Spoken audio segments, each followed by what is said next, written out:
अस्सलामुअलैकुम दोस्तों, मेरा नाम है हसीब शफकत और आप देख रहे हैं हसी टीवी।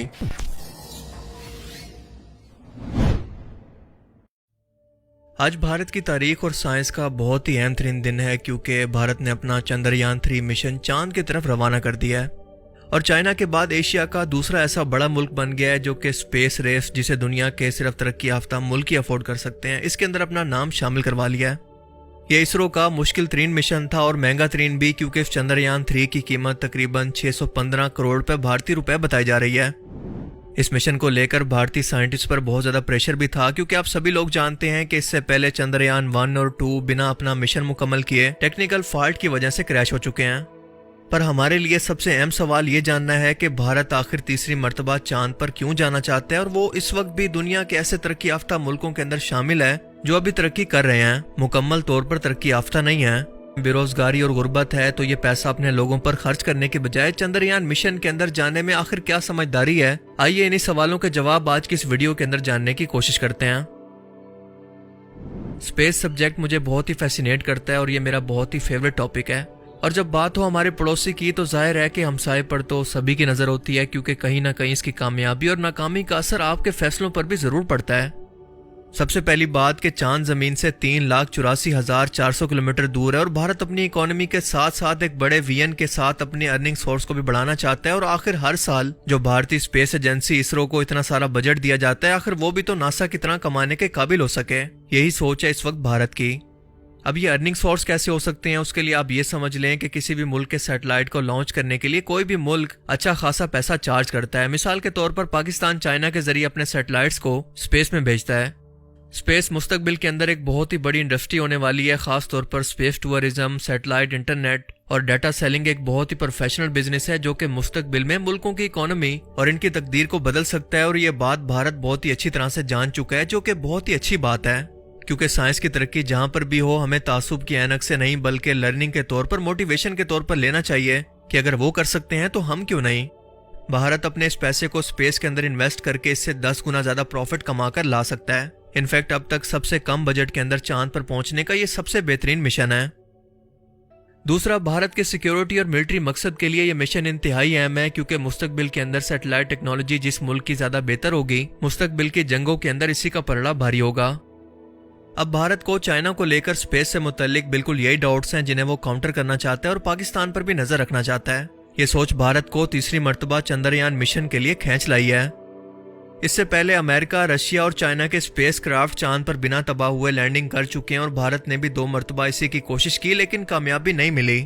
और अब तीसरी बार में अगर वो कामयाब हो जाते हैं तो नासा जैसे बड़े बड़े प्रोजेक्ट्स और कमाई को हासिल कर सकेंगे। इंटरनेशनल स्पेस स्टेशन के अंदर भी भारत को एंट्री मिल जाएगी। चंद्रयान 2 मिशन को आप मुकम्मल तौर पर फेलियर नहीं कह सकते, क्योंकि ये अपना सफर यानी जमीन से 3,84,400 किलोमीटर की दूरी तय करके सिर्फ लैंडिंग के वक्त क्रैश कर गया था, जिसे हम हार्ड लैंडिंग कहते हैं। यानी ये लैंडिंग के इंतहाई करीब था, लेकिन सिर्फ एक सॉफ्टवेयर ग्लिच की वजह से ऐसा नहीं हो पाया। इसके साथ अटैच विक्रम रोवर ने चांद की सतह पर 2 हफ्ते के लिए स्टडी करके इसका डाटा जमीन पर भेजना था, लेकिन जैसे इसका राब्ता जमीन से खत्म हुआ तो ये मिशन भी बंद हो गया। अब चंद्रयान 3 को भी चांद के उसी साउथ पोल यानी जमीन से हमेशा ऑपोजिट साइड पर रहने वाले हिस्से की तरफ लैंड करवाया जाएगा, जहां पर सूरज की रोशनी कभी पहुंचती ही नहीं है। कहा जाता है कि इस हिस्से के अंदर पानी की एक बड़ी तादाद मौजूद हो सकती है और इसके साथ साथ कई कीमती मिनरल्स भी इस डार्क साइड के अंदर मौजूद हो सकते हैं। यहाँ पर मौजूद धब्बों या फिर गढ़ों को स्टडी करके हम अपने सोलर सिस्टम की बनावट से मुतालिक बहुत कुछ नया जान सकते हैं। इसके अलावा चांद एक बहुत ही अहम जगह बन जाती है जहां पर रहकर इंडिया अपनी एक बेस बनाकर जमीन को स्टडी कर सकता है और मुस्तकबिल के मिशन को आसानी से प्लान करके न सिर्फ चांद बल्कि दूसरे प्लैनेट्स तक भी भेज सकता है। यानी चांद पर मौजूद अपने इस बेस को सोलर सिस्टम में मौजूद दूसरे प्लैनेट्स, उनकी सरफेस और उनके एटमॉस्फेयर को स्टडी करने के लिए इस्तेमाल कर सकता है। चंद्रयान 3 के डिजाइन के अंदर काफी गलतियों को सुधारा गया है। इसका पेलोड यानी वजन कम किया गया है, डिजाइन काफी बेहतर हुआ है। इसके लैंडिंग लेग्स को काफी मजबूत मटेरियल से तैयार किया गया है। इसके अलावा इसके इंजन की पावर भी काफी बेहतर हुई है, जो कि चंद्रयान 2 के अंदर ज्यादा बेहतर नहीं थी। और ये काफी इंपॉर्टेंट भी है, क्योंकि जब भी कोई रोवर चांद की सतह पर लैंड कर रहा हो तो इसकी स्पीड को कंट्रोल करने के लिए इंजन की पावर का बहुत ज्यादा हाथ होता है। इसके लॉन्च के लिए इस्तेमाल होने वाली व्हीकल का डिजाइन भी बेहतर बनाया गया है, क्योंकि ये पहले 2500 किलो वजन उठा सकती थी, जो कि अब 4000 किलोग्राम वजन को उठा सकती है। दुनिया के 71 कंट्रीज में से सिर्फ 11 मुल्क ही ऐसे हैं जिन्होंने कामयाबी से अपने स्पेस मिशन को मुकम्मल किया। इनमें से भी मून लैंडिंग के अंदर सिर्फ 3 ही मुल्क कामयाब हुए, जिनके नाम है अमेरिका, रशिया और चाइना। अब इसकी वजह यह है कि यह बहुत ही मुश्किल मिशन है, क्योंकि चांद तक स्पेस रोवर को पहुंचने के अंदर 3 दिन लगते हैं।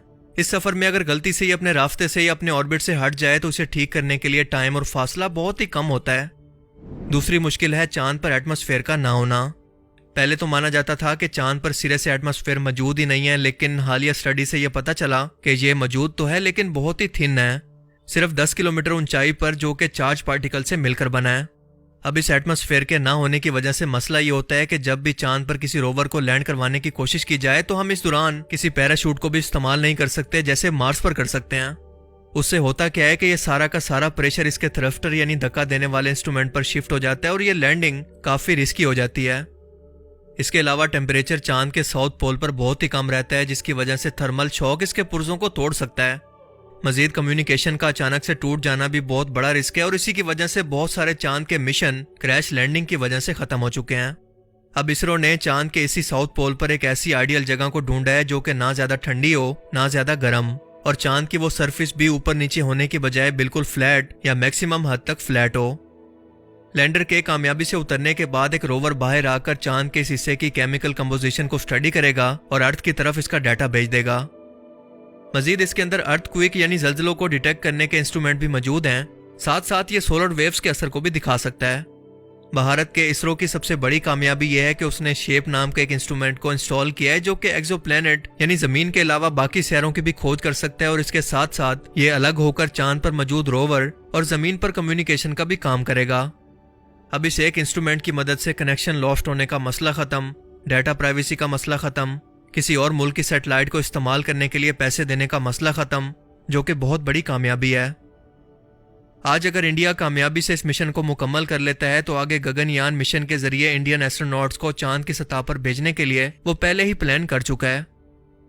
सो भारत को इस मिशन के लिए एडवांस मुबारकबाद, और मुझे उम्मीद है कि जिस तरह से आज वो इकोनॉमिकल मामले के अंदर हमसे आगे निकल चुका है, बिल्कुल वैसे ही स्पेस के अंदर इस कामयाबी से नफरत करने के बजाय हम इसे सीख के तौर पर अपनी नाकामियों और कुताहियों को सुधारने की ना सिर्फ कोशिश करेंगे बल्कि मुस्तकबिल के अंदर एक दिन ऐसी टेक्नोलॉजी और रिसर्च दुनिया को देंगे जो कि पूरी दुनिया के लिए कोई ना कोई फायदा कर सके और हम भी स्पेस के अंदर दुनिया को कम्पीट कर सकें।